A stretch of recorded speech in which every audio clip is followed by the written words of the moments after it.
Bom, vamos lá então, começando o nosso estudo de hoje, nós vamos dar continuidade no estudo do Livro dos Espíritos, parte terceira, Leis Morais. Nós estamos no capítulo 4, Lei de Reprodução, e a gente vai agora entrar no item 2, Sucessão e Aperfeiçoamento das Raças. Um tema bastante polêmico para a época de Kardec, talvez um dos mais polêmicos que ele tenha enfrentado, devido à necessidade que ele teve de fazer uma classificação de alguns grupos sociais, sendo mais evoluídos, menos evoluídos, mais desenvolvidos moralmente, intelectualmente. E ali então, para sua época, ele falava numa linguagem que era aceita com muita naturalidade pelos pensadores do continente europeu, da França em especial, como também da Inglaterra. Mas para o tempo contemporâneo, Kardec hoje ele é combatido com bastante intensidade pelo fato de ter feito algumas colocações a respeito da superioridade ou inferioridade de algumas raças. E hoje nós encontramos alguns artigos na internet de pessoas que são opositoras do Espiritismo, que pegaram essas argumentações de Kardec para poder utilizar contra a própria doutrina. E ele era chamado de racista, de preconceituoso, pela forma como ele fazia as suas colocações a respeito, por exemplo, dos chineses, dos negros, daqueles que eram do continente australiano, do continente da Oceania, da Austrália e também ali da Nova Zelândia. E aí então hoje vem, como é que Kardec pode ter essa visão e tirar, ou quebrar tudo aquilo que ele trazia para nós como uma base, exatamente, Fristones, ele colocou para nós, que até hoje vemos alguns grupamentos humanos ainda como se estivessem na idade da pedra lascada, e é muito interessante, bom trabalho, Didima, e é interessante que talvez a forma de ter colocado, de ter demonstrado aquelas opiniões, elas têm ali o seu fundamento dentro daquele contexto, mas que hoje, pelo fato da gente utilizar aquela linguagem politicamente correta, de evitar o preconceito, a discriminação, hoje já não é aceito. Mas vamos então voltar para o tempo de Kardec. Ele trouxe para nós a codificação 1855, 1857, quando foi publicado o Livro dos Espíritos, nasceu em 1804, e ali, para a gente poder ter uma ideia, o Brasil era colônia portuguesa, e a escravidão por aqui se encontrava ali a vento em popa. Lembrando que a abolição veio através da assinatura da Lei Áurea em 1888, precisamente no dia 13 de maio, quando ali acabou com a escravidão, e isso através não apenas de uma pressão feita pelos abolicionistas que viviam aqui no Brasil, mas principalmente pelos ingleses que proibiam o tráfico negreiro, os navios que vinham da África trazendo essa carga, entre aspas, de trabalhadores braçais. E os negros naquela época, sendo vistos apenas como escravos, apenas manipulavam ou utilizavam daqueles homens, daquelas mulheres e crianças que vinham da África para poder atender às necessidades econômicas do país, não apenas aqui no Brasil, mas nos Estados Unidos. Nós temos ali resquícios raciais até hoje nos Estados Unidos com muita intensidade. O Brasil, por ser um país bastante mesclado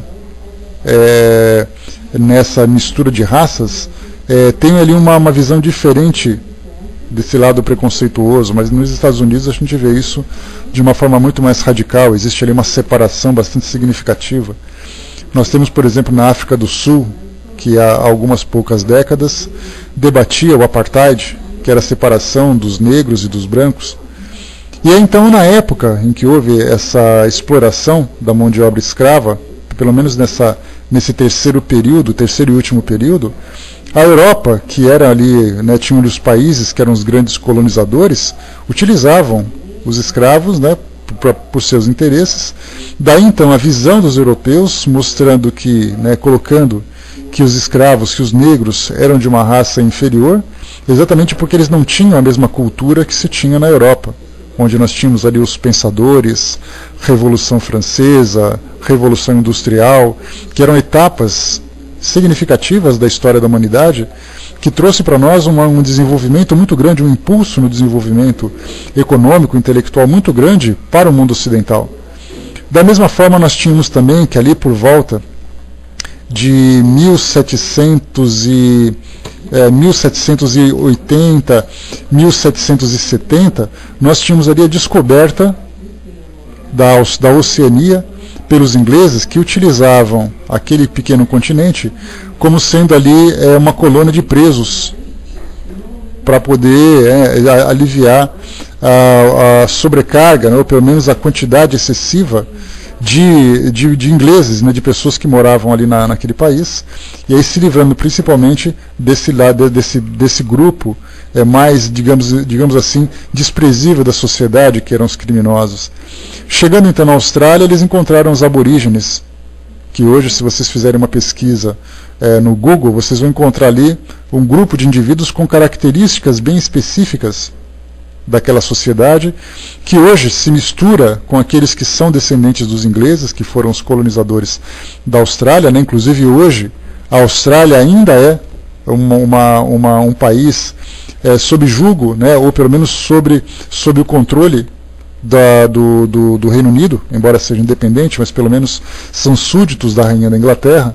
Basta a gente ver a bandeira da Inglaterra, da Austrália, que a gente tem ali bem no cantinho a bandeira do Reino Unido. Isso mostra que são súditos da Rainha da Inglaterra. Então nós tínhamos ali os negros, tínhamos ali os grupos da Oceania, nós tínhamos também os chineses, que inclusive, pelo fato de terem uma superpopulação desde muito tempo, terem uma cultura completamente diferente da cultura ocidental. O Brasil, por exemplo, teve ali uma experiência bastante interessante com os chineses, na época em que estava ali no processo abolicionista, aqui no Brasil, onde a mão de obra escrava começava a deixar de ser utilizada, era necessária a substituição, principalmente para as lavouras de café. E ali, então, a partir de 1820, 1830, começaram, então, a vinda dos imigrantes aqui para o Brasil. Né? A minha família, por exemplo, veio para cá em 1830 e pouco, da Alemanha, embora a minha cor não tenha nada a ver com a Alemanha, mas vieram de lá. Então nós tínhamos ali, né, espanhóis, alemães, italianos, portugueses, que vieram para cá para poder substituir essa mão de obra. E os chineses, na época, eram uma opção, porque eles tinham conhecimento agrícola, embora tivesse uma cultura diferente. Né? O meu trisavô Silvia, tá? Mas é bem distante mesmo. Então, só para a gente poder ter uma ideia do sentimento anti-chinês que começou a aflorar aqui no Brasil, eu peguei aqui um pequeno trecho de um artigo interessante que fala sobre essa visão daquela época, do século XIX, a respeito dos chineses. Então colocaram assim para nós: não ficaram sem respostas as investidas em favor da imigração chinesa no final da década de 1870. Neste crepúsculo da ordem imperial, foram principalmente os abolicionistas que se opuseram à imigração asiática.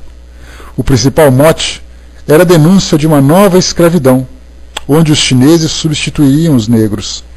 A participação de grupos articulados contra a importação dos chins e a estratégia de denúncias a órgãos internacionais, diplomatas e ainda discursos parlamentares em artigos em jornais correntes e periódicos institucionais aumentou a visibilidade da questão dos chineses. Embora os debates em torno dos chineses ganhassem maiores espaços, os discursos continuaram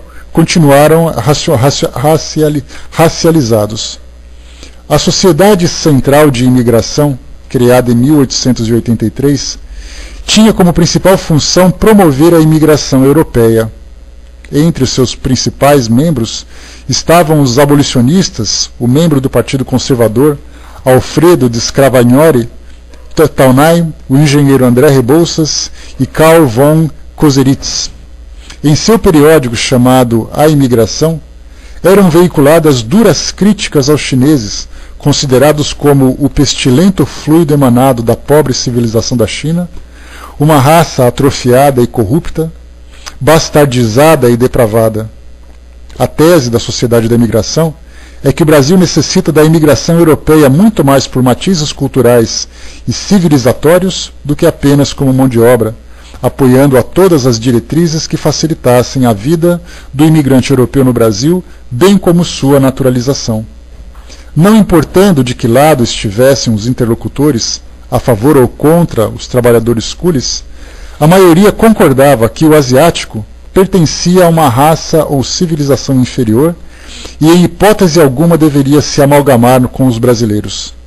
E aqui depois ele continua falando, né, sobre essa ideia. Então o pensamento do Brasil, na época em que estava ali substituindo os escravos pelos imigrantes europeus, era a mesma coisa que acontecia na Europa. Eles tinham uma visão completamente diferente daquela sociedade, embora fosse milenar, embora tivesse uma sabedoria muito grande nas questões espiritualistas e tudo mais. Os europeus, assim como todos aqueles países que foram colônias europeias, tinham o mesmo pensamento. Daí então, quando Kardec escreveu um artigo falando sobre a superioridade ou inferioridade das raças, ele colocava, por exemplo, que hoje a África que nós conhecemos, no século XXI, era muito diferente da África que foi conhecida na época do século XVIII, século XIX. Pegavam ali tribos completamente primitivas, em que os europeus viam ali um grande contraste de como era aquele povo e como era a sua própria civilização, onde nós tínhamos ali, por exemplo, o Palácio de Versalhes, ali em Paris, onde nós tínhamos os pensadores escrevendo ali cartas e mais cartas, falando sobre direitos, falando sobre deveres, falando sobre cidadanias e tudo mais. E aí então, para o Brasil e para os países europeus, os chineses eram inferiorizados, os negros eram aqueles primitivos ainda, eram primitivos, e aí então quando se escreve uma carta falando sobre o comportamento intelectual de cada grupo, os europeus se viam como centro do planeta. Se colocavam, talvez com uma certa prepotência, talvez com uma certa arrogância, mas eles se viam naquela época dessa forma pelo fato de desenvolverem tecnologia, desenvolverem conhecimentos que até então outras sociedades não conheciam. Então a gente percebe que é bastante infundada essa afirmação de que Kardec era um racista e grosseiro, como alguns artigos que foram publicados, exatamente porque vem hoje, leem com os olhos de hoje, uma cultura que deveria ser vista no século XIX. E ainda hoje, se nós chegarmos, por exemplo, na África e percebemos assim o desenvolvimento econômico e cultural e intelectual, nós perceberemos que a África ainda se encontra num patamar que tem muita coisa para se desenvolver, naturalmente como uma consequência da exploração colonial que teve desde aquele período do século XIX, onde os europeus simplesmente repartiram a África em pedaços para o seu uso e para o seu desfrute, impedindo, por exemplo, o desenvolvimento dessa ideia. Né? Então é importante que a gente lembre sempre que o pensamento que foi colocado nesses artigos era exatamente o pensamento daquele período. E aí, então, quando se fala na sucessão e aperfeiçoamento das raças, esse é um capítulo, como eu coloquei para vocês, bastante interessante de ser estudado, porque aqui Kardec faz algumas perguntas para os espíritos, porque tendo contato, naturalmente ele não explorou pessoalmente essas colônias, não passeou por esses países, mas ele lia artigos de exploradores, como por exemplo o próprio Darwin, que no Beagle, né, que era ali o navio onde ele fez ali as suas viagens, inclusive passando pelo Brasil, ali no Parque do Rio de Janeiro, por exemplo, ali tem uma placa comemorativa da passagem de Charles Darwin, ali que fazia, né, o desenvolvimento da sua teoria naturalista da evolução das espécies. Ele teve contato com muitos países e no seu diário ele relatava alguns povos bastante primitivos no seu comportamento, bastante curiosos, exóticos no modo como viviam. Então, lendo esses artigos, acabou depois elaborando essas ideias, e quando ele fala sobre sucessão e aperfeiçoamento das raças, Kardec perguntava no seguinte sentido: quando você vai para a África, por exemplo, e encontrava uma sociedade primitiva, quando você vai para o Sudeste Asiático, vai para a Oceania e até mesmo na América, quando se encontra, por exemplo, algumas dessas informações desses locais, Kardec perguntava, mas eles serão sempre assim? Ou vai chegar um dia em que a inteligência e a cultura e os valores vão substituir esse comportamento primitivo? Quando se fala em século XIX, século XVIII, nós falamos de tribos canibais. Nós falamos de tribos que guerreavam entre si por um simples pedaço de terra. Nós falamos de indivíduos que praticavam, tinham práticas religiosas das mais primitivas. Então, dessa forma, quando a gente começa a analisar o comportamento, Kardec pergunta, mas se a França, se a Europa desenvolve tamanha tecnologia, desenvolve tamanha cultura, o que será desses povos no futuro? Eles continuarão estagnados nessa mesma condição ou eles evoluirão? A mesma coisa acontece, por exemplo, com os indígenas aqui no Brasil. Quando se chegou, né, o César acabou de chegar, né, um eterno defensor da cultura indígena. Então, quando a gente fala sobre a nossa relação com os indígenas, a gente volta no tempo, ali mais ou menos em 1500, 1600, quando nós tivemos ali os portugueses colonizando o Brasil e tendo um choque cultural e também ali uma destruição bastante grande dessas sociedades, onde nós tínhamos milhões de indígenas e de repente foram reduzidos a algumas dezenas ou centenas de milhares. A pergunta é, né, até que ponto esse tipo de choque ou esse tipo de destruição de uma determinada cultura segue os desígnios divinos, ou isso é apenas o resultado da cobiça humana? E aí, então, dentro dessas teorias que a gente conversou agora, dentro dessa visão, que é importantíssimo a gente pensar assim. Lembrando, por exemplo, que quando se fala sobre religiosidade, nos séculos 17, nos séculos 18 até século 19, nós lembramos que as mulheres eram vistas pela Igreja Católica, que era a religião dominante, como seres sem alma. Os próprios negros também eram vistos como seres sem almas. Até que depois de um tempo, né, aqueles que eram religiosos mais sábios começaram a compreender que o ser humano, independente da sua raça, era aquilo que deveria ser levado em consideração e não simplesmente você considerar a sua raça ou considerar a sua cultura. A mesma coisa, né, nas culturas pré-colombianas, né, Brás, que foi colocado agora na área de texto, tanto os maias como os incas e os astecas foram sociedades que foram completamente dizimadas no contato com os europeus, que vieram motivados pelas suas próprias ambições, em busca de prata, em busca de ouro, em busca de riquezas e tudo mais, e nesse choque acabou então destruindo essas culturas, que eram extremamente ricas por aquilo que nós vemos hoje. Então, da mesma forma então, que esses choques culturais provocam essa destruição, o questionamento é bastante válido. Por que isso aconteceu? Por que Deus permitiu que isso acontecesse? Em toda a América, em toda a Ásia, em toda a África.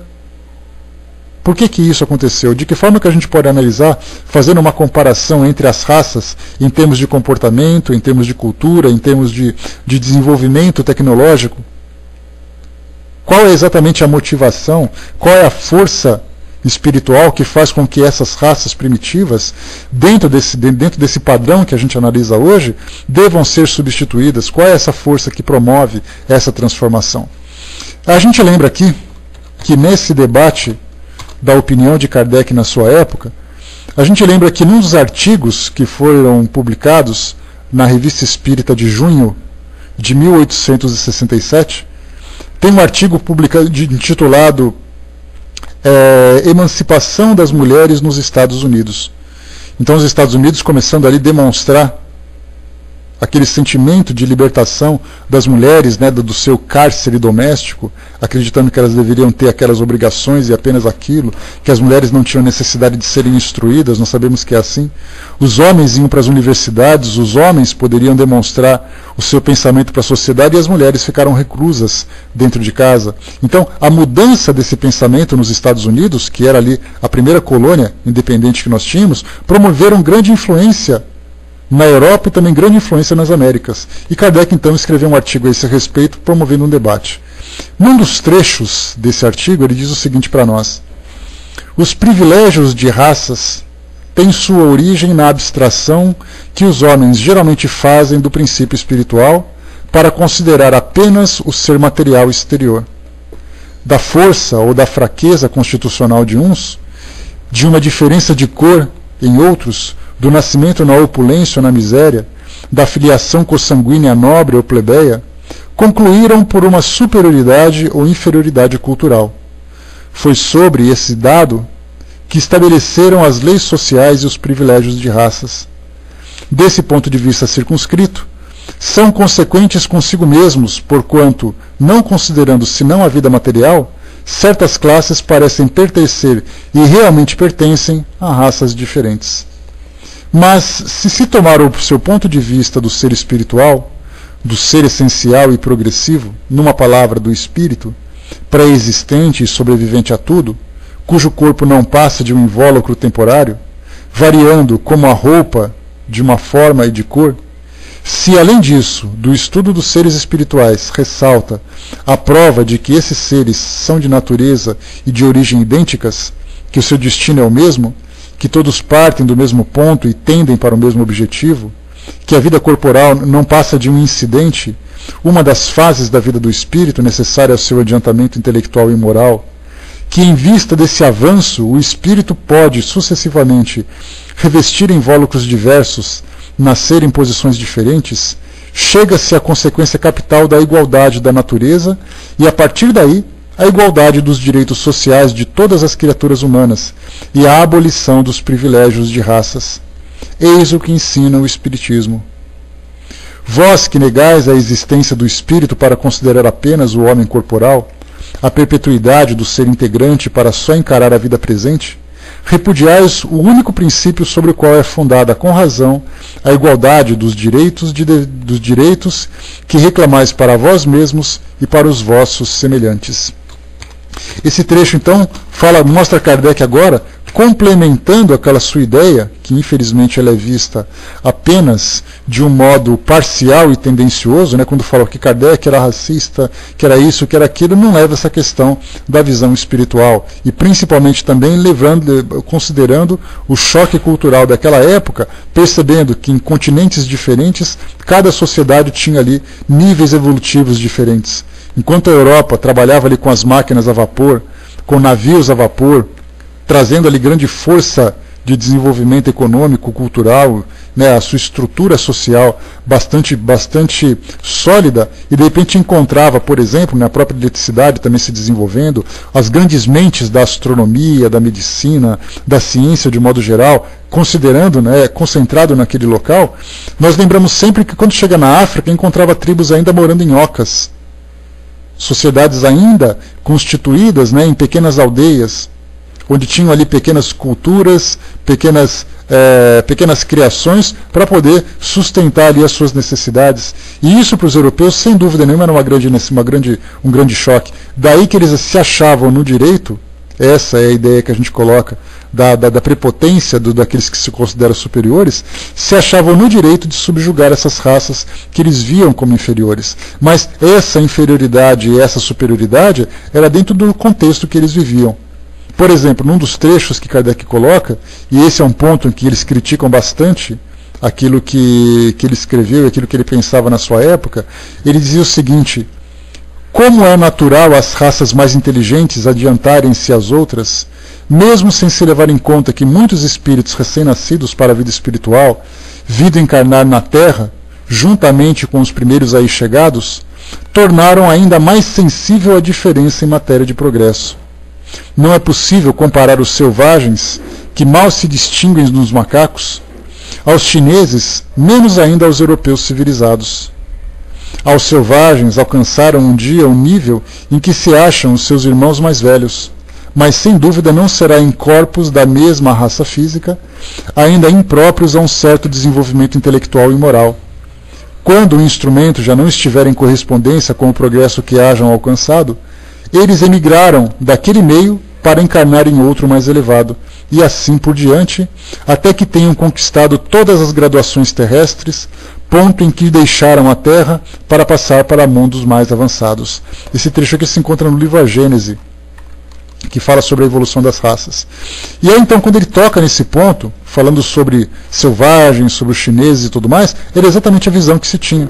E a visão que se tem também. Como eu li para vocês, quando alguém diz assim aqui no Brasil, escreve um artigo e diz que ele era um racista porque ele falava dos chineses, falava dos negros, a gente lembra da própria história do Brasil, que escravizou os negros, que a igreja negou a sua alma e que os brasileiros rejeitaram também os chineses, porque o pensamento era comum, era generalizado no mundo ocidental, e não apenas concentrado nesse ou naquele país, desse ou daquele indivíduo. O que Kardec fez foi trazer para nós a público, nesse artigo, mostrando para nós exatamente aquilo que se pensava nas sociedades de modo geral. Então, partindo desse princípio, Kardec também alegava, dentro da cultura da época, através de algumas ciências que se desenvolviam, falar, por exemplo, da organização física, até mesmo do cérebro, eles chamam de frenologia, se eu não me engano, que era exatamente a ciência que estudava a anatomia do crânio, para dizer se o cérebro era mais desenvolvido nesse ou naquele aspecto, nessa ou naquele aspecto intelectual. E aí então eles analisavam anatomicamente o cérebro do indivíduo, acreditando que fazendo a análise dessas informações, eles conseguiam definir que era exatamente ali o cérebro, a anatomia, a forma do cérebro do indivíduo e a sua constituição física que dava exatamente ali a sua condição ou denotava o seu desenvolvimento intelectual. Hoje nós já vemos completamente diferente. Hoje nós vemos sociedades que são mais ou menos desenvolvidas exatamente por uma questão de desenvolvimento social.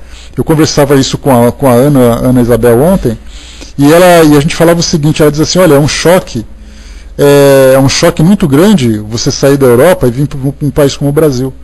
Porque pegando a própria história, pegando as manias, as tendências, as malandragens e tudo mais, você acaba tendo que reaprender a viver num local diferente. Porque o seu comportamento no local é diferente de outro. Não que seja melhor ou pior, mas são comportamentos diferentes. E eu comentei com ela, eu falei assim, olha, Ana, você sai de um país que tem a população do estado que a gente vivia. E se você pegar um Brasil, por exemplo, que tem 100 milhões de habitantes, que teve um desenvolvimento completamente diferente de Portugal, nós temos hábitos e tendências diferentes. E daí então essa questão de você reaprender aquilo que se faz. E aí então nós percebemos o seguinte, que nessa ideia, no caso para você a mesma coisa, para a Ju também, que está lá na Itália e tudo mais, para quem está fora do Brasil, a própria Sandra também e tudo mais, chegaram nesses países diferentes, tiveram que reaprender tudo.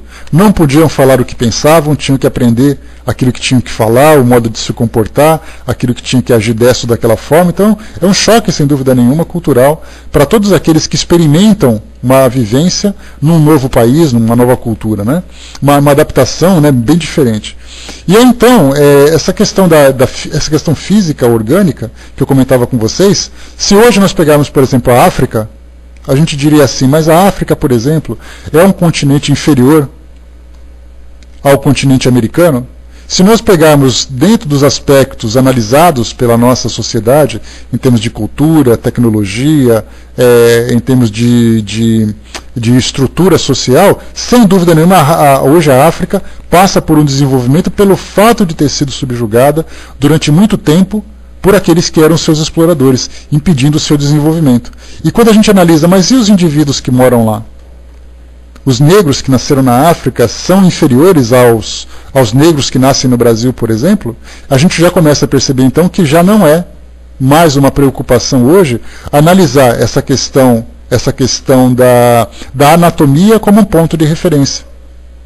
Porque você pegando o corpo de um e o corpo de outro, você percebe a semelhança.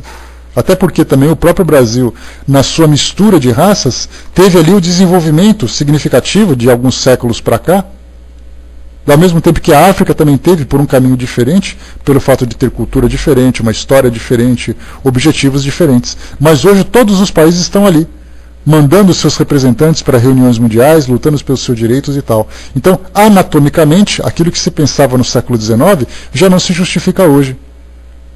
Até porque também, a gente lembra que essa questão de raça superior e raça inferior, nós tivemos um debate bastante grande aqui no Brasil, em que mostrou para nós que geneticamente a imensa maioria, ou praticamente a esmagadora maioria dos brasileiros, tem ali genes africanos. Então somente aqueles que vieram da Europa, de uma linhagem bastante extensa na Europa, não tiveram essa mistura. Então hoje imaginar que um branco brasileiro e um negro brasileiro têm diferenças genéticas, isso é um ledo engano, porque já foi comprovado completamente diferente. Então esses debates para nós, ele hoje vai não apenas dentro da nossa ciência, mas na filosofia, na antropologia. E espiritualmente nós sabemos que existem graduações diferentes. Então nós imaginamos assim, quer dizer então que o primitivo é somente aquele que tem uma pele diferente daqueles que os europeus tinham? A gente lembra que na época em que Kardec fazia ali o seu trabalho, Exatamente, Fristones. Nós tivemos ali, por exemplo, os brancos que eram genocidas, que eram criminosos de guerra. Na época de Kardec, nós tivemos muitos dos criminosos que foram guilhotinados, que era pena capital para os criminosos de morte, principalmente, de assassínios, na Europa. Eles eram pessoas brancas. Então a gente vê que geneticamente não há nenhuma forma de nós fazermos comparações, mas culturalmente nós percebemos que existem regiões do planeta que são menos desenvolvidas do que outras. Então cada região do planeta num grau diferente, em termos intelectuais e em termos morais também. Aqui então nesse capítulo, questão 688, que é da sucessão e aperfeiçoamento das raças, Kardec levanta esses questionamentos aos espíritos, perguntando, por exemplo, se o nosso planeta tem uma tendência a evoluir, necessariamente as raças e os grupos sociais do nosso planeta também precisam se modificar. Nós conversamos isso aqui ontem, lembrando que o planeta, por si só, ele é apenas matéria. Matéria regida por leis naturais, por fenômenos, habitados por seres ainda em grupos inferiores da natureza. A gente lembra que pela classificação taxonômica nós temos desde as bactérias até os animais, até os mamíferos, ainda sem ser da raça humana, mas da raça animal ainda, de diversas espécies diferentes. E aí então nós nos perguntamos, para o planeta evoluir, esses seres também precisam evoluir. E a pergunta é, como se dá essa evolução?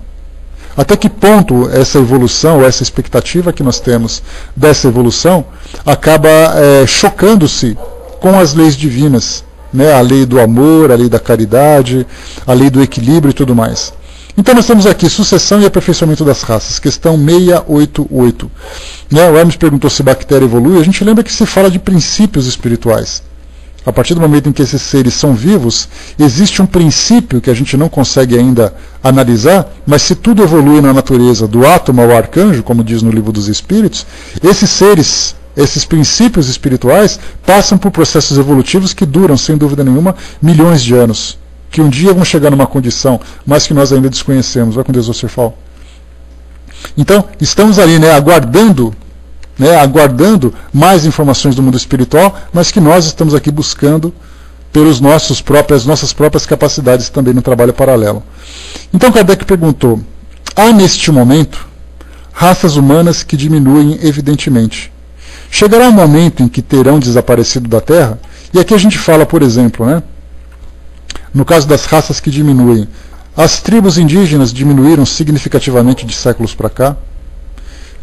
Tribos primitivas na África diminuíram significativamente. Se nós pegarmos lá na Oceania, os aborígenes diminuíram significativamente, se comparado com o momento em que eles tiveram o primeiro contato com a civilização ocidental. E aí, então nós nos perguntamos, mas é a cultura que vem sendo destruída? São os indivíduos que vêm sendo destruídos? Ou apenas as raças que vão se transformando pela miscigenação? Porque elas estão se misturando. Aqui no Brasil, por exemplo, quando nós estivemos na época da colonização, índios, negros e europeus se misturavam. Aí nós tínhamos ali os caboclos, tínhamos ali os mamelucos, tínhamos ali várias outras misturas para poder trazer para nós aquilo que o Brasil é hoje. Então, na verdade, nós não tivemos ali simplesmente a disseminação ou a destruição de uma espécie, mas a sua mistura. E essa mistura vem numa questão genética, vem numa questão cultural. Então Kardec perguntou, chegará um momento em que essas raças primitivas, como nós vemos hoje, vão desaparecer da Terra? A gente lembra que um tempo atrás a reportagem da Rede Record foi até ali a região do Sudeste Asiático, na Oceania, e encontrou civilizações ainda que sequer tiveram contato com sociedades civilizadas.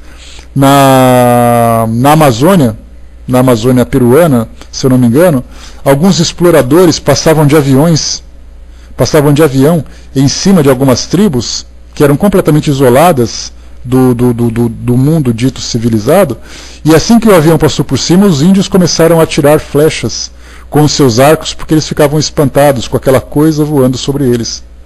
Então a gente pergunta assim, mas essas sociedades, elas ficarão assim durante quanto tempo? aqueles princípios, aqueles espíritos que ali estão encarnados não vão se desenvolver, eles não vão aprender, eles não vão ter maior compreensão a respeito da ciência, a respeito da espiritualidade? Kardec perguntou então se chegará o momento em que eles desaparecerão. Os espíritos respondem para nós: isso é verdade, mas é que outras lhes tomarão o lugar, como outras tomaram o vosso um dia. Então já começou a trazer para nós aqui, mostrando que se hoje nós acreditamos que a nossa espécie, que a nossa raça é definitiva, nós estamos completamente enganados. Até mesmo pelas informações que chegaram para nós através do livro Transição Planetária, nós percebemos que espiritualmente já está havendo essa modificação, essa miscigenação, onde nós estamos aprendendo com espíritos mais evoluídos, e lembrando também, como Kardec sempre defendeu essa teoria, essa tese, também orientada pelos próprios espíritos, mostrando que um espírito, para poder desempenhar o máximo da sua capacidade moral e intelectual, ele precisa ter um corpo adequado a isso. Então, embora a anatomia não fosse o ponto fundamental da superioridade ou inferioridade das raças, mas uma questão que a gente analisa hoje, como eu falei, tecnologicamente, intelectualmente, culturalmente, a gente lembra que os espíritos dizem que os espíritos mais evoluídos, pelo fato de terem perispíritos também condizentes com a sua evolução, vão interferir na elaboração de novos corpos mais desenvolvidos, mais equilibrados. Basta a gente fazer uma comparação, e isso é bastante claro, quando a gente analisa os seres, os homens pré-históricos, que através das escavações arqueológicas foram apresentados à humanidade. A gente lembra dos australopitecos, do Homo sapiens, do Homo erectus, que era antes dele, e assim vários grupos sociais que foram se desenvolvendo. A gente percebe que fisicamente, anatomicamente, eles eram bem diferentes. O cérebro menor, o corpo mais troncudo, muito semelhante aos primatas. Aí o homem foi evoluindo, e de 100 a 200 mil anos de lá para cá, nós adquirimos essa forma física que temos hoje. Agora, com relação à genética, se houve uma alteração da genética do passado para a genética de hoje, alguns cientistas defendem a teoria de que há 100 mil ou 200 mil anos nós já estávamos fisicamente formados naquilo que somos hoje. E eles defendiam o seguinte: se você pegar uma criança hoje e fizesse com que ela renascesse naquela época, há 100 mil anos, ela faria a mesma coisa. E se você pegasse uma criança daquela época e fizesse com que ela renascesse hoje, ela aprenderia com toda naturalidade como toda criança normal. E a doutrina mostra exatamente o contrário, dizendo que os corpos físicos podem ter semelhanças, mas os princípios espirituais não. Porque o espírito precisa evoluir através das experiências, e isso demanda muito tempo, milhares de anos, para ele poder alcançar um ponto equilibrado. Nós hoje nos vemos como equilibrados dentro desse nosso padrão de desenvolvimento, depois de muito tempo de experiências reencarnatórias, de experiências dolorosas que nos estimularam para o progresso. Então, se nós pegarmos uma criança, um espírito daquele período e trouxesse para hoje, ele vivia como um primitivo. Porque exatamente a sua condição espiritual, intelectual, ele tem apenas o necessário para a sua sobrevivência. Já no nosso caso, já temos ali um desenvolvimento diferente. Temos capacidade de assimilar novos conhecimentos, novas condutas, modificação de analisar os nossos próprios pensamentos, as nossas próprias ideias. Então, se um grupo vive em função dos seus instintos, e tem ali a brutalidade como ponto fundamental, até porque aqui naquela época primitiva, o homem precisava destruir para poder reconstruir. Ele tinha que mudar a natureza, ele tinha que se virar pela força física. Hoje o homem moderno pega o telefone, tecla algumas teclas, ou mesmo no computador dá alguns cliques e ele pede comida. Naquela época, o homem primitivo tinha que sair para caçar. Então a gente percebe que o seu instinto de violência e de agressividade era muito mais ostensivo do que no nosso tempo de hoje, embora nós encontremos ainda resquícios desse comportamento primitivo.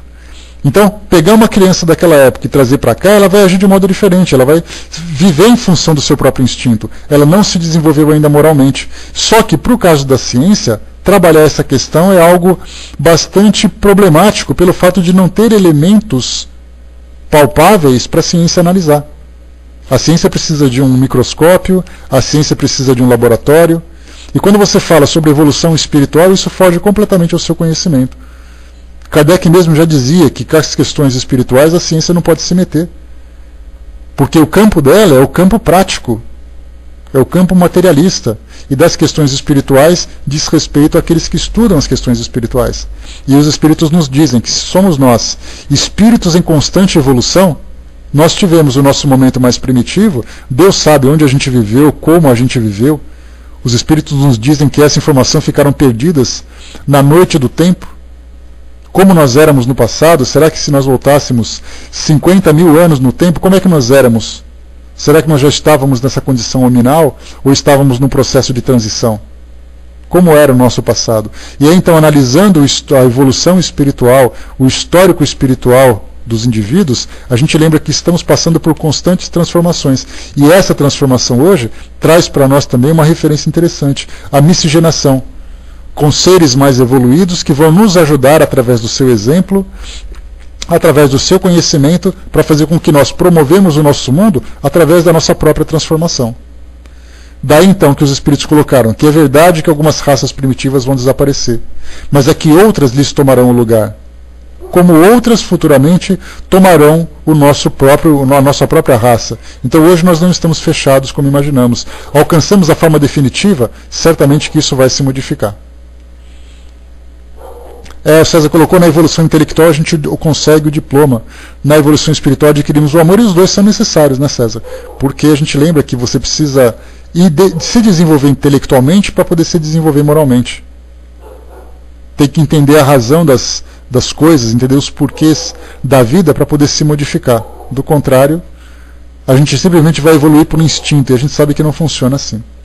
Na questão 689, pode colar, filhinha, por favor? 689, os homens de hoje são uma nova criação ou os descendentes aperfeiçoados dos seres primitivos? Uma pergunta também bastante pertinente, porque o que Kardec pergunta é, nós somos uma espécie completamente diferente dos nossos antepassados? Ou somos todos uma evolução? Hoje a ciência já responde. Analisando os nossos genes e percebendo que toda a humanidade tem ali uma genética africana, percebendo que os primeiros seres na condição hominal foram descobertos na África, analisaram, por exemplo, os americanos, no caso, os americanos do continente americano, os europeus, os asiáticos e os africanos, e perceberam em todos eles um gene comum, que eram exatamente os genes daqueles seres, daqueles indivíduos que foram encontrados na África. Então percebemos que nós evoluímos geneticamente a partir de uma matriz comum, que eram exatamente as primeiras sociedades hominais. Mas os espíritos respondem, são os mesmos espíritos, no caso a pergunta foi feita, se os homens de hoje são uma criação ou os descendentes aperfeiçoados. Eles respondem, são os mesmos espíritos que voltaram para se aperfeiçoarem em novos corpos, mas que ainda estão longe da perfeição. Assim, a raça humana atual, que por seu crescimento tende a invadir toda a Terra e substituir as raças que se extinguem, terá também o seu período de decrescimento e extinção.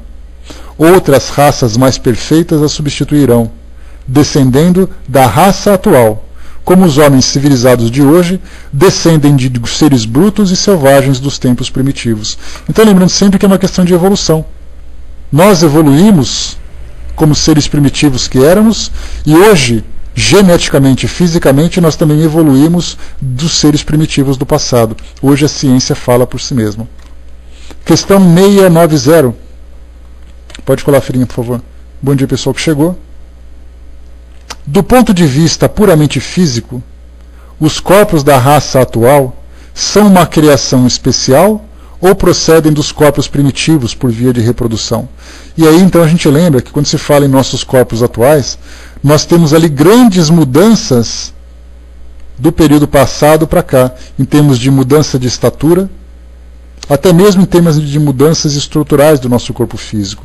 A gente lembra, por exemplo, né, para quem estudou ou estuda anatomia, lembrando, por exemplo, que a cauda, que nós temos hoje, a nossa região sacrococcígena, lá no fim da coluna, ali simplesmente é um pontinho de uma cauda, que no passado era simplesmente fazia parte dos seres primitivos.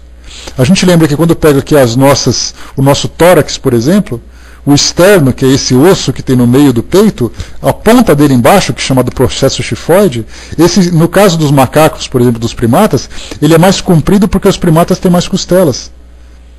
E fazendo ali uma radiografia, se vocês tiverem a oportunidade de pegar ali uma fotografia de uma radiografia, ou mesmo de um esqueleto original, vocês vão perceber que nesse pontinho do meio do peito, tem ali, bem no final desse osso do peito, do externo, tem uma pontinha que está atrofiando.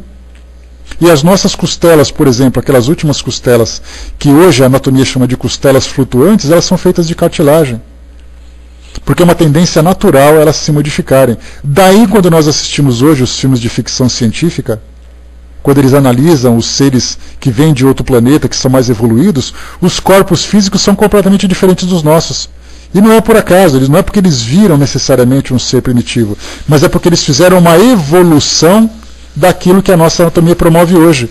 Bocas menores, sem os dentes que nós temos hoje.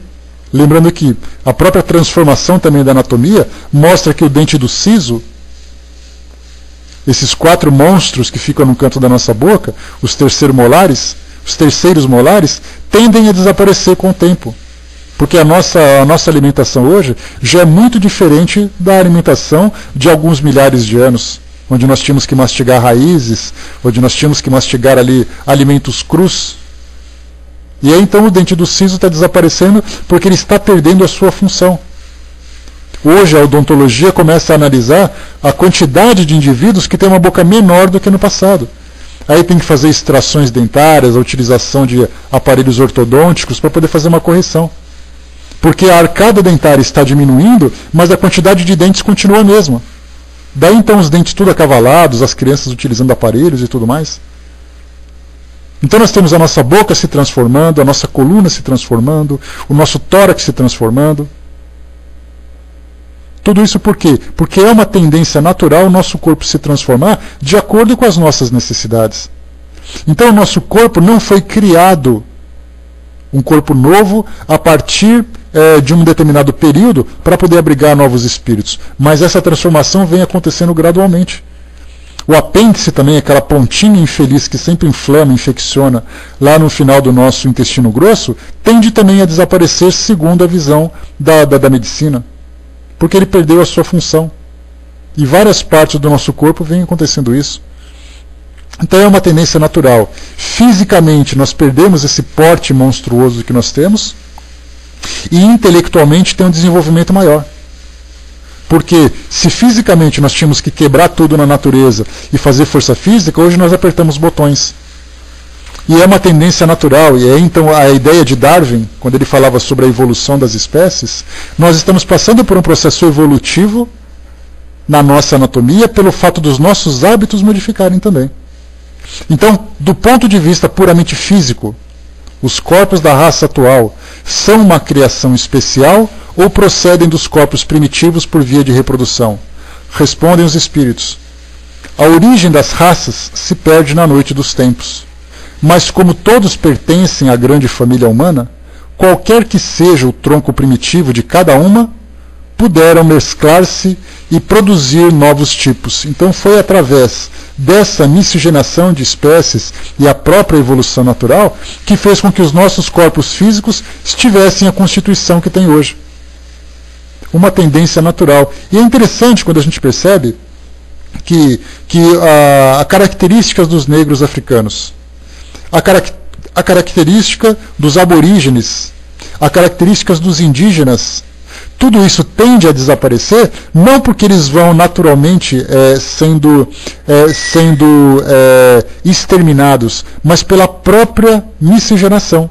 A gente lembra que o Brasil hoje é um país mestiço.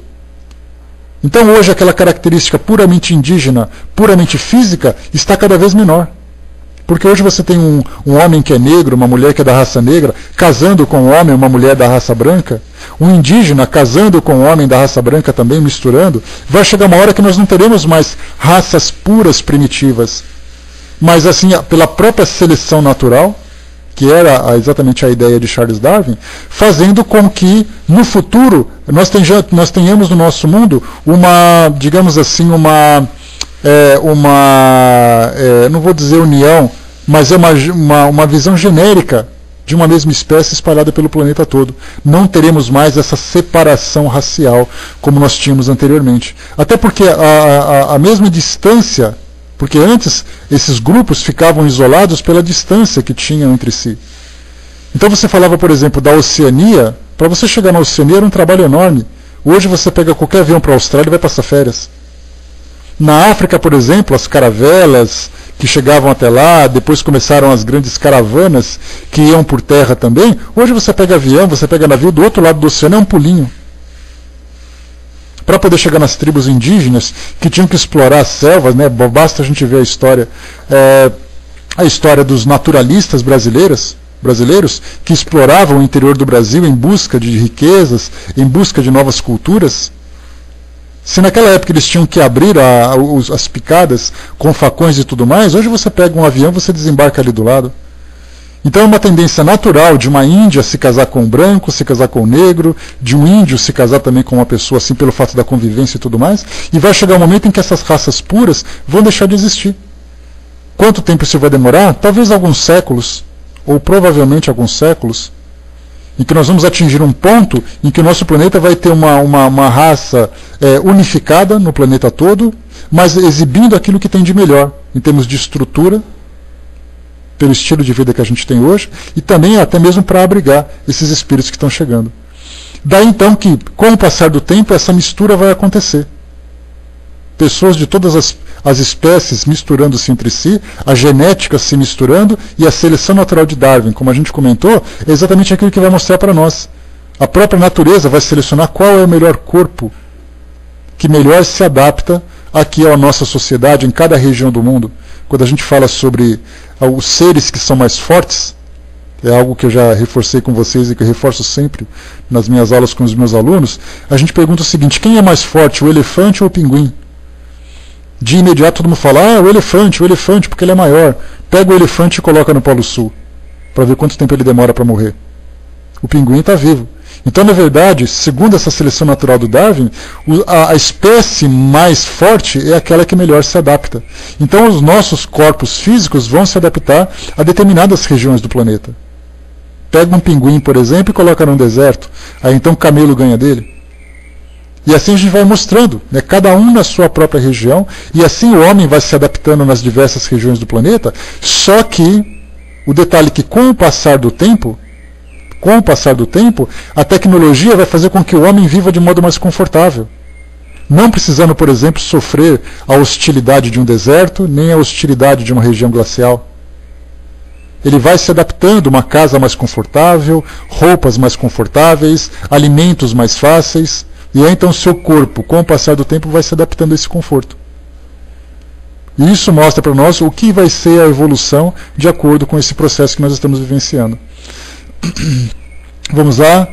Sabe que eu estava vendo esses dias, César, um filme que mostrava um escorpião, daqueles amarelões assim, né? Aí mostra assim, nossa, mas um amarelão, desse jeito ele é muito venenoso, ele pode matar qualquer um. E de repente ele caiu em cima de um formigueiro. Em 5 minutos ele estava morto. Porque ele não conseguia ferroar as formigas e a formiga conseguia ferroar ele. Então é tudo uma questão do quê? De adaptação. Cada um forte nas suas características. E no corpo humano nós atingiremos também essa unidade, essa uniformidade. Essa é a palavra que me fugiu agora há pouco. A uniformidade do corpo humano, mostrando aquilo que ele tem de melhor, adaptado às situações e também preparados para receber esses espíritos para poder desempenhar as suas melhores funções. Né? Os ETs somos nós no futuro. Olha, quando se fala em alienígenas, né, em extraterrestres, é um tema bastante carente de informações para a gente poder chegar nesse ponto. Mas aquelas características exibidas em termos de conhecimento, de exploração, de características físicas, se nós analisarmos as transformações que nós estamos passando fisicamente, dá-se a impressão de que nós seremos realmente esses seres do futuro. Nós sairemos pelo espaço, nós teremos aquela aparência física como uma cabeçorra, aquele cabeção preparado para comportar um cérebro com muitos neurônios capazes de processar muitas informações, capaz de lidar com energias mentais que hoje nós desconhecemos, e aquele corpo mirrado. Porque esse corpo físico que nós temos hoje cheio de músculos, né? Hoje nós temos o esporte, nós temos o trabalho braçal, vai chegar uma época em que nós não teremos mais necessidade disso. Os próprios espíritos já mostram para nós que os mundos mais evoluídos, isso é uma ideia que eles estão trazendo para nós, os mundos mais evoluídos, a relação do espírito com a matéria é muito diferente da nossa. Os corpos são mais fluidos, né? No caso, por exemplo, o planeta Júpiter, segundo a informação que os espíritos trouxeram para Kardec, o tempo de vida dele é de 500 anos. Ele não vive 80 anos, porque a sua constituição biológica não sofre as hostilidades da matéria. Porque a gente sofre alterações, precisa de comida o tempo todo, precisa de medicação. Corpos mais fluidos não têm essa necessidade. Então o apego à matéria é muito diferente do que nós temos hoje. Né? Farol colocou, bom dia, e o que são os espíritos que serão recebidos? Homens super evoluídos, espíritos mais desenvolvidos, digamos assim. Porque quando se fala em homens, você pensa também em corpos mais evoluídos. Embora a gente analise hoje, basta a gente perceber que os nossos corpos, até uma curiosidade que nós temos hoje, quando se fala, por exemplo, em campeonatos de atletismo, é natural que a gente pegue, ou mesmo de natação, atletismo e natação, que são os dois esportes que exigem mais fisicamente do indivíduo, e isso é medido através do tempo, e através de distâncias e tudo mais, nós temos ali, por exemplo, um jovem jamaicano, Usain Bolt, que bateu o recorde mundial de 9 segundos e 53 centésimos. Se nós voltarmos um século no tempo, eles faziam a 12 segundos. Então não é apenas o aperfeiçoamento da tecnologia do esporte, mas o corpo físico mostrando também que ele é capaz de ultrapassar esses próprios limites. Na natação, por exemplo, na época, hoje, um jovem aprendiz de natação bate recordes que há 20 anos os nadadores estavam ali tentando bater. Enquanto que hoje os super nadadores, através da tecnologia do treinamento que eles acabam praticando, mostram que os seus corpos físicos realmente evoluíram. Mas a gente lembra sempre que a tendência não é uma evolução física, mas é uma evolução intelectual. Os corpos estão se aperfeiçoando cada vez mais, a genética se aprimorando. E Kardec fala sobre isso aqui nos próximos estudos para nós. Então, quando se fala em super-homens, falemos em super-espíritos, entre aspas, ou seja, espíritos com maior conhecimento, com maior valores, com maior capacidade de realização, que vem se misturar a nós mostrando como devemos agir. Assim como já aconteceu anteriormente, quando vieram para cá seres mais primitivos, para que estimulassem aquelas sociedades do passado a modificarem as suas condutas. Assim como aqueles que foram colonizadores mostraram para as sociedades primitivas um modo diferente de agir. É uma tendência natural. Questão 691. 691, vamos em frente. Qual é, do ponto de vista físico, o caráter distintivo e dominante das raças primitivas? Nós já falamos sobre isso. Qual é a relação do homem primitivo com o mundo? É através do instinto, ele precisa sobreviver. E através da sobrevivência, desenvolvendo tecnologias das mais primitivas, lembrando que o homem no passado ele atirava pedras, até que ele conseguiu, no período da pedra lascada, desenvolver, por exemplo, os machados. Depois da pedra polida, quando ele começava a lixar as pedras, ele percebia que ele conseguia fazer instrumentos mais aperfeiçoados, como facas, pontas de flechas, machados. Depois de um tempo, quando chegou a época dos metais, eles começaram a fundir os metais e desenvolver outros objetos. E assim foi evoluindo, até chegar o momento em que ele criou computadores, parabólicas, celulares, ônibus espaciais, satélites. Engenharia genética e tudo mais. Tudo isso começando por quê? Porque no passado ele tinha uma relação diferente com o mundo material, aprendeu através das exigências daquele período, para que hoje ele pudesse alcançar esse conhecimento todo. Então, qual é o caráter distintivo das raças primitivas? Desenvolvimento da força bruta em detrimento da intelectual. Atualmente dá-se o contrário. O homem faz mais pela inteligência do que pela força física. E, no entanto, faz 100 vezes mais porque colocou a seu serviço as forças da natureza, o que não fazem os animais. Quais são essas forças da natureza? As leis da física. Alavancas, roldanas, hidráulica, aerodinâmica, são leis da natureza que o homem foi capaz de desenvolver e colocar a natureza a seu favor. Se antes ele tinha que correr, desenvolvendo a mecânica, ele criou os automóveis. Se antes ele tinha que subir grandes escaladas, através da criação das roldanas, ele criou os elevadores. Então mostrava que no passado era força bruta, porque o espírito ainda embrutecido precisava se desenvolver na base da inteligência. Depois de um tempo, ele começou a desenvolver outros valores ou outros conhecimentos. E hoje, então, a gente utiliza muito mais a razão do que a força.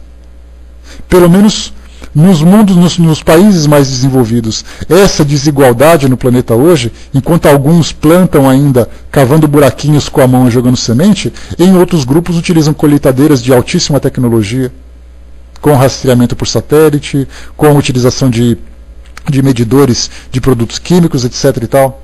Então vai chegar um momento em que, quando houver essa igualdade no nosso mundo, e mais uma vez isso pode demorar alguns séculos ainda para fazer com que o nosso mundo seja uniforme, todos nós vamos utilizar muito mais a inteligência do que a parte física. Lembrando principalmente que naquela época dos homens primitivos, poucos eram os pensadores. Eram todos trabalhadores braçais, eles não tinham tempo para pensar. De repente começou a chegar, por exemplo, a sociedade dos druidas, os gregos, os romanos, chineses, alguns outros grupos que começaram a mostrar alguns pontos de valores mais desenvolvidos, sociedades mais intelectualizadas, mas ainda eram exceção. Hoje nós percebemos que essa filosofia, o intelecto, já quase se tornando regra. Embora nós encontremos ainda sociedades no nível mais, não vou dizer primitivo como o do passado, mas no nível inferior. Como, por exemplo, basta pegar o Brasil, onde nós temos grande desenvolvimento nos centros urbanos, mas no interior ainda vivendo essa parte primitiva. A gente pega na África, pega na Ásia, na China, por exemplo, a agricultura é feita manual. Enquanto que nós, aqui no nosso mundo ocidental, e há algumas regiões também daquele mesmo país, já utilizam máquinas mais desenvolvidas. Então a gente percebe o quê? Que esse processo de transformação vem acontecendo, ainda que de uma forma bastante lenta. Questão 692. O aperfeiçoamento das raças animais e vegetais pela ciência é contrário à lei natural? Olha só Kardec tocando na engenharia genética. Seria mais conforme a essa lei deixar as coisas seguirem o seu curso natural, o seu curso normal? Hoje a sociedade mundial enfrenta um dilema muito interessante, que é o debate ético dessa tecnologia. Clonagem terapêutica, engenharia genética, alteração de sementes para que possa produzir mais, produzir melhor.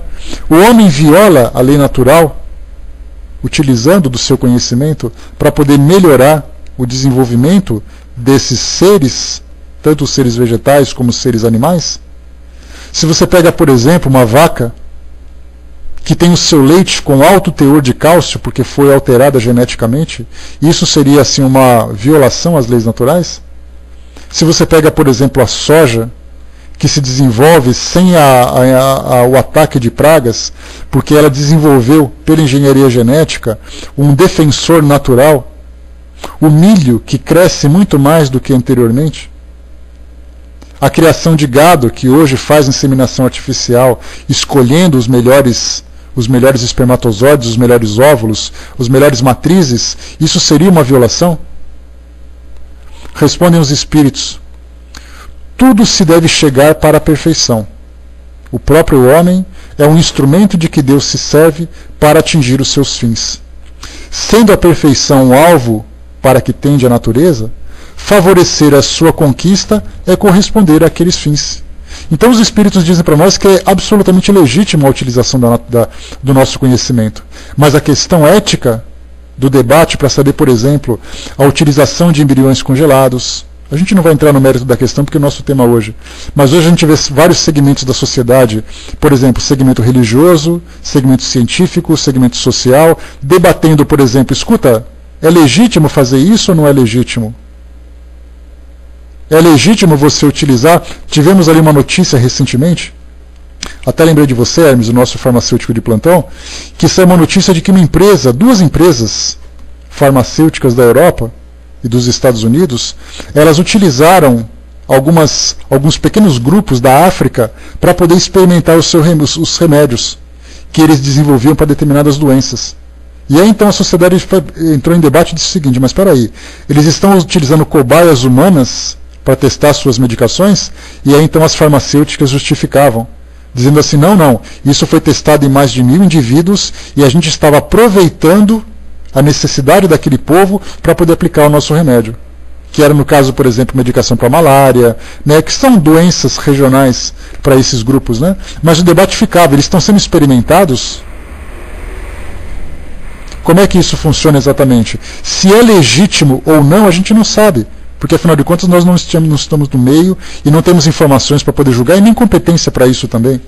Mas só o fato do assunto ter sido levantado, de que as indústrias farmacêuticas estão se aproveitando dessa necessidade para testar seus medicamentos, aí nós temos a opinião da sociedade científica e a opinião das farmacêuticas, cada uma defendendo o seu ponto de vista. Alguns diziam, por exemplo, que eles criavam alimentos geneticamente modificados, e como havia uma grande rejeição nas sociedades mais esclarecidas, porque quando você come, por exemplo, uma soja modificada, você não sabe se essa alteração pode provocar algum tipo de alteração no alimento que te desenvolva um câncer, por exemplo. Porque você se alimenta daquela soja, do óleo de soja para fazer sua comida, do milho, do feijão, aí você come, aquilo provoca uma alteração no teu corpo, te dá um câncer, e aí? Esse era o grande medo que se tinha. Aí começavam a debater o quê? Que as empresas de agronegócios que faziam essas transformações estavam doando esses alimentos geneticamente modificados para grupos de indivíduos que não tinham o que comer. E, consequentemente, observavam os resultados para saber se isso provocava algum tipo de dano. E esse foi um debate que foi levantado no início da década de 90, final da década de 90, que tratava exatamente desse ponto. O alimento geneticamente modificado, ele também podia ser utilizado à vontade? Alguns países têm normas, no caso do Brasil, por exemplo, a Lei de Biossegurança, que estabelece alguns tipos de exames. Né? A Monsanto, por exemplo, era a mais criticada no caso. Né? Então, se nós pegarmos, por exemplo, a Lei de Biossegurança, mostra que tipo de substâncias podem ser utilizadas, que tipo de elementos orgânicos podem ser utilizados, onde eles devem ser aplicados, qual vai ser o resultado, quanto tempo isso demora. Então nós criamos a Lei de Biossegurança exatamente para poder limitar a ação do homem no exercício desse conhecimento, para saber até onde eles estão violando os direitos das pessoas. Porque quando você submete alguém a um perigo inconsciente, sem saber, porque você está testando um produto, isso é eticamente, para alguns países, eticamente rejeitado. Mas nós temos nações, por exemplo, como Cuba, como China, que apresentam ali alguns tratamentos médicos que no Brasil e nos Estados Unidos não podem. Na parte do sistema nervoso, de lesão medular, na parte de doenças de pele, onde na China, por exemplo, existe ali uma lenda, que eu não sei exatamente qual é a realidade, em que eles utilizam fetos abortados para utilizar células-tronco para poder fazer as aplicações. No Brasil isso é proibido, mas na China pode. Muita gente vende um monte de coisa, se desfaz de uma parte do seu patrimônio para poder ir até esse país para fazer os seus exames. Em Cuba era a mesma coisa, na década de 90 era uma febre você ir para Cuba. Me lembro porque eu conheci muitas pessoas que foram para lá.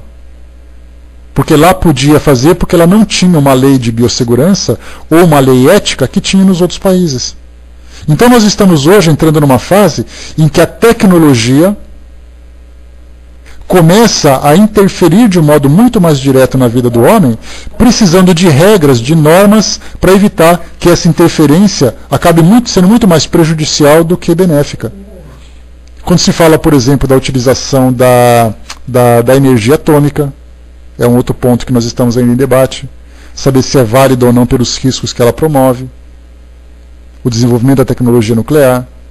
Quando se fala sobre exploração do espaço, quem tem direito a ir para o espaço, quem não tem direito.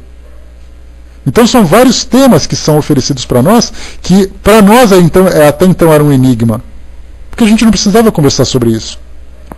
Basta lembrar, por exemplo, que no início do século XIX, a locomotiva, quando ela foi desenvolvida, lá no início da Revolução Industrial, quando começaram a entender que o vapor poderia ser uma força propulsora, havia um debate muito grande se a locomotiva era nociva ou não para o ser humano.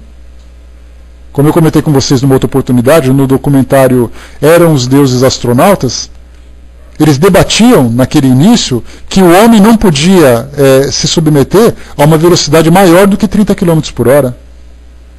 E a locomotiva, como ia um pouco mais além disso, eles diziam, o homem não vai sobreviver a andar nessa coisa. Se for um pouco mais rápido que isso, ele vai morrer. 30 km por hora. 28 km, 25 km por hora é o que atinge hoje o recordista mundial dos 100 metros livres. E hoje o homem viaja a 3, 4, 5 vezes a velocidade do som. E sobrevive com toda a tranquilidade. Isso é interessante para a gente perceber, que nesse caso dessa pergunta 692, Kardec faz uma pergunta diretamente a respeito da tecnologia que a gente vive hoje, e os espíritos dizem que é legítimo. Mas subscrito está assim, só que é problema de vocês regulamentar esse uso. Porque tudo aquilo que vocês fizerem contra essa lei natural, vocês vão sofrer as consequências disso, vivendo na lei de causa e efeito. Cria uma medicação que não é benéfica. São vocês que vão tomar, problema de vocês. Então o debate depende do quê? Do desenvolvimento dos nossos próprios valores. Não são os espíritos que vão chegar dizendo assim para nós, olha, vocês não podem fazer isso, tá? Porque isso é feio. O desenvolvimento do intelecto diz o seguinte, olha, vocês vão ter que desenvolver os seus próprios valores.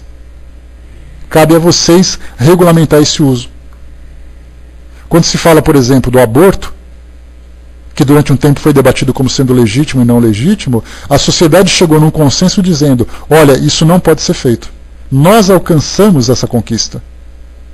Porque nós desenvolvemos os nossos valores. Aí temos eutanásia, pena de morte, aborto seletivo, engenharia genética, tudo isso são temas para nós desenvolvermos. Porque nós estamos ali no limite entre seguir a lei natural e quebrar essa lei. E se a gente quebra, a gente sofre as consequências absolutamente naturais. Salta de um prédio sem nenhum tipo de equipamento. O que vai acontecer? Você vai se esborrachar no chão. Você foi contra a lei natural.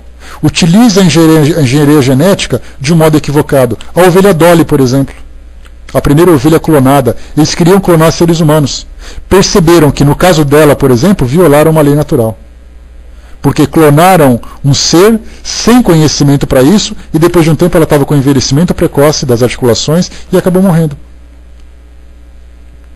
Porque violaram a lei natural. Se fazem isso com o ser humano, é o indivíduo que vai morrer. Aí então a necessidade da sociedade desenvolver o seu bom senso, o seu conhecimento, os seus valores, para poder julgar se aquilo tem utilidade ou não tem. Vamos lá para a questão 692, para a gente poder fechar. Tem exatamente, César, porque o César colocou que tem gente querendo ser Deus. Mas o homem tem essa pretensão de ser Deus, de ter a capacidade de criar e não criar. Porque a inteligência, a vontade, muitas vezes não é nem por maldade. É mais por vontade, pelo ímpeto de criar, pelo ímpeto de evoluir, pelo ímpeto de chegar ao seu limite. A gente vê isso fisicamente. Tem atletas que chegam, que muitas vezes morrem num campo de futebol, morrem numa quadra esportiva, num campo de treinamento, porque eles superam os seus próprios limites. No intelecto não é diferente, a gente quer sempre avançar. Você quer sempre ir além daquela estrela, você quer sempre ir além daquele núcleo, você quer sempre ir além daquele limite, daquela fronteira. Foi isso que motivou os grandes conquistadores do passado, Cristóvão Colombo que o diga. Todo mundo dizia, se você for naquele local, naquela distância, você vai cair, porque o mundo é reto. Ele vai dizer, não, eu vou reto, eu vou lá para ver como é que é. Chegou lá na circunnavegação e descobriu outros continentes. Então o homem quer sempre ultrapassar o seu limite, só que tem uma hora que ele ultrapassa demais, aí ele tropeça. E quando ele tropeça, o tombo é feio. Questão 692A, para a gente poder fechar. Mas o homem é geralmente movido, nos seus esforços para o melhoramento das raças, apenas por um interesse pessoal, que não tem outro objetivo senão o aumento do seu bem-estar. Isso não diminui o seu mérito? Lembrando que as grandes conquistas hoje que nós temos, não apenas no melhoramento de raças, na mistura das conquistas e tudo mais, e o homem é sempre movido por um interesse. Poucos são aqueles que são os idealistas, como por exemplo Santos Dumont. Eu acho que ele é um dos nossos maiores idealistas. Criou o avião, não teve preocupação em registrar patente, falou para o mundo, toma, isso aqui é para o mundo. E de repente ele percebeu que a sua invenção começou a ser utilizada de um modo negativo na guerra, ele não conseguiu suportar a culpa e cometeu suicídio. No Rio de Janeiro, no enforcamento, quando ele viu ali, no Rio de Janeiro, uma das suas aeronaves voando. Outros, porém, são motivados pelo dinheiro, pela fama. Cristóvão Colombo, por exemplo, não falou assim, olha minha família, fica aí em casa quietinha, que eu vou brincar um pouquinho de explorar o oceano e já volto, tá? Ele queria fama, ele queria poder, ele queria conquistas. Todos os grandes conquistadores foram movidos por isso. Poucos são os idealizadores. E a pergunta é, já que foi essa a motivação que eles tiveram, isso diminui o mérito do trabalho realizado pelo homem?